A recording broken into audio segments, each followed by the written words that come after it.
ceux qui nous ont menti, c'est les dirigeants de la SAAC. 24 heures après la publication du rapport Galland, le gouvernement se fait chauffer au Salon Rouge. Il le savait. Les élus de la CAQ ont choisi de fermer les yeux, de ne pas poser de questions. S'il y a quelqu'un qui doit s'excuser, ce sont les membres de la direction de la SAAC.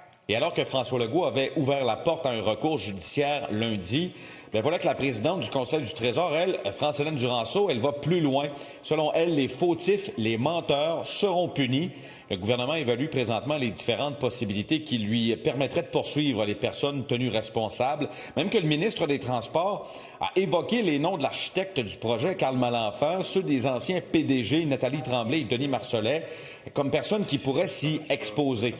Également, une analyse est en cours pour sévir à l'endroit des employés de la société d'État, les fonctionnaires, par exemple, qui pourraient avoir contribué au fiasco.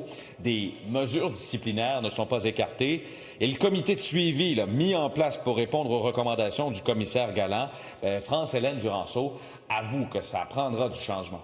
Si on la veut, la bonne expertise, là, il faut s'assurer qu'on est capable de les attirer, on est capable de retenir les talents, puis qu'on les met dans des conditions où ils vont être capables de livrer des projets.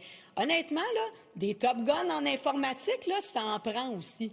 De son côté, le Parti québécois estime que dans son rapport, dans ses conclusions, le commissaire Denis Galland porte un regard beaucoup plus sévère à l'endroit de la Société de l'assurance automobile du Québec qu'à l'endroit des ministres concernés.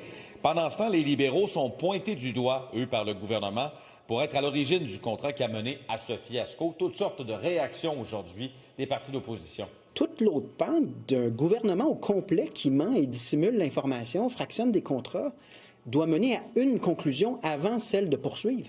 La responsabilité ministérielle. Il serait quand même étonnant qu'il n'y ait pas d'enveloppe brune dans cet exercice-là, honnêtement. Là. Est-ce que on aurait dû faire plus? Peut-être, mais le contrat, ceux qui sont venus par la suite, en 2018, avaient tous les moyens d'annuler le contrat. Rappelons en terminant que parmi ces 12 constats, le commissaire Galland a conclu, entre autres, que le modèle contractuel du programme CASA a favorisé les dépassements de coûts. Pierre-Antoine Gosselin, TVA Nouvelles, Québec.